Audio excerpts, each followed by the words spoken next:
Operation सिंदूर तात्पुरतं स्थगित झालेलं आहे आणि त्याच्यानंतर परराष्ट्र मंत्री डॉक्टर एस जयशंकर यांचं एक विधान आलं. जयशंकर असं म्हणाले की पाकिस्तानवर हल्ला करण्यापूर्वी आम्ही त्यांना कल्पना दिली होती की भारत पाकिस्तानमधील दहशतवादी तळांना लक्ष्य करतोय. हे अशासाठी करण्यात आलं होतं की पाकिस्तानला कळावं की आमची लढाई पाकिस्तानची नाही आहे, आम्ही फक्त दहशतवादी तळांवर हल्ला करतोय.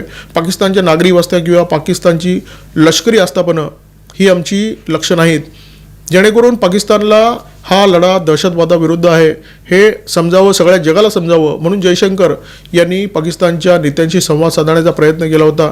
कारण भारताला फक्त पाकिस्तानला काही सांगायचं नव्हतं, भारताला सगळ्या जगाला संकेत द्यायचा होता की आमचा लढा केवळ दहशतवादाशी आहे, पाकिस्तानशी आमचं युद्ध नाही, आमचं युद्ध दहशतवाद्यांशी आहे आणि दहशतवाद्यांचे तळ नष्ट केल्यानंतर आमची कारवाई संपणार आहे.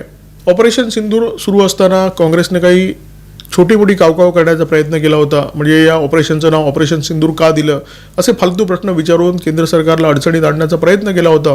परंतु एकूणच लोकांचा जो मूड आहे तो लक्षात घेऊन काँग्रेस नेत्यांनी फार मोठी विधानं केली नाहीत, ते शांत बसले.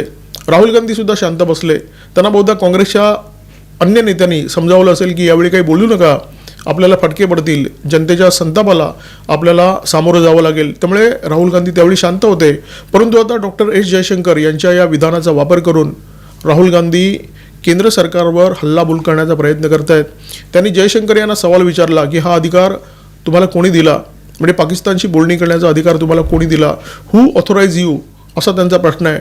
त्यांनी अन्य काही प्रश्न विचारलेले आहेत की तुम्ही अशा प्रकारे कल्पना पाकिस्तानला दिल्यामुळे आपली किती लढाऊ विमानं कामी आली आणि याला जबाबदार कोण.